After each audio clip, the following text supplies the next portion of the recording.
Hi everybody. Okay, I'm back. I'm ready to resume the series explaining why security guards have such a hard time exercising their rights on the job. As I indicated last time, a lot of this problem is rooted in history, right? So I'm going to jump back all the way to the beginning, way to the beginning, basically to the beginning of the American labor movement, to the beginning of private security guards as a market force in our economy. All the way back to the end of the 1800s. 1890 is right around the period where American labor unions were coming into some strength. It was also the time when we had these monopolists like Andrew Carnegie and the Rockefellers really wielding a lot of power, right? And so it was around this time where some labor unions and big business began to conflict, right?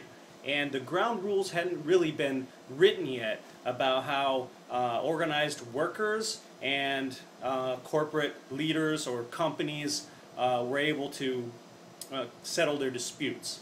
So we see this is kind of like the old west of labor conflict.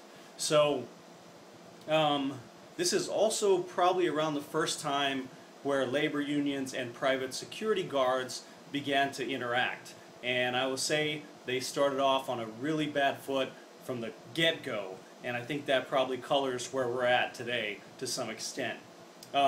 Anyway, right around the 1890s, like I said, unions were getting strong and they were starting to fight back and push for their rights.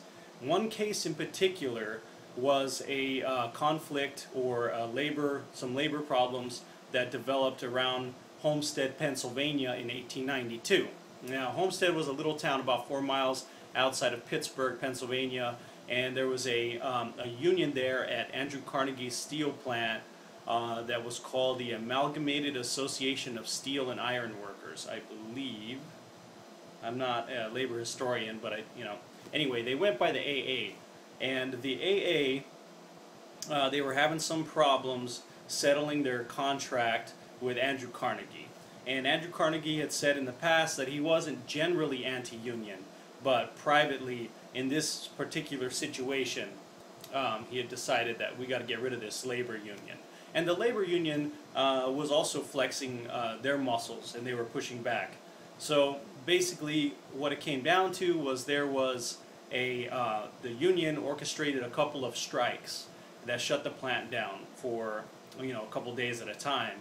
When they came back to work the final time, they found out that they were locked out, something like that. So the union, afraid that Andrew Carnegie was going to try to bring in strike breakers, basically set up picket lines to prevent any strike breakers from getting into the plant, right? So there were thousands of workers basically guarding this plant in Homestead, Pennsylvania, 24 hours a day, right? And the first time that Carnegie tried to ship in a bunch of strike breakers, violence erupted. A lot of the strikers were throwing rocks. They wouldn't let the strike breakers come through on a bus. They physically blocked strike breakers from coming into the plant. And, it was important to them because basically the last strength that a labor union has is saying together, we're going to shut down the operation. We're not going to let our employer make any money since we're out on strike and we're not making any money. He's not going to make any money. So anyway, when Carnegie couldn't get the strike breakers through, he contracted a private security firm that would later become notorious anti-union strike force called the Pinkerton National Detective Agency.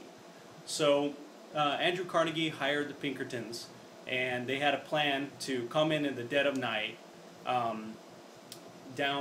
basically down the river up there in Pittsburgh, and they were going to sneak into the plant from the riverside, set up a safety perimeter around the plant, and they were going to guard the strike breakers as they came in to start the machinery again.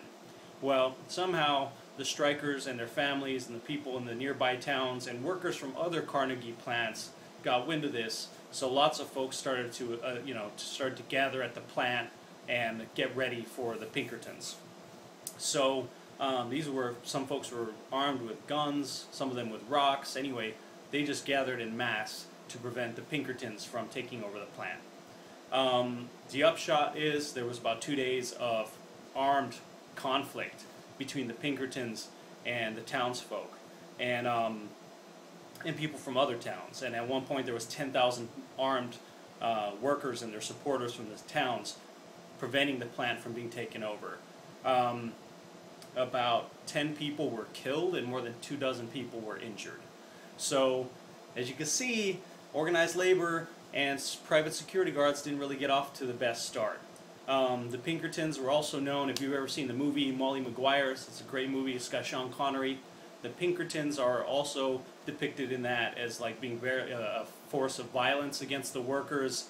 The Pinkertons back in the day were hired to infiltrate labor unions, to spy on them, to disrupt them internally, and to serve as the brute force to break unions and strikes. So, needless to say, the labor unions and private security guards didn't exactly get off on the right foot. So that probably colors the interaction and the place where security guards find themselves today. So anyway, that wasn't an isolated incident. There were lots of violence, that happened after the 1890s, leading up through into 1935, when President Roosevelt signed the National Labor Relations Act, which basically set the ground rules for how labor, organized unions, and companies are supposed to interact and solve their problems. So that's the end of chapter 2. So I'll be back in a couple of days with the next chapter.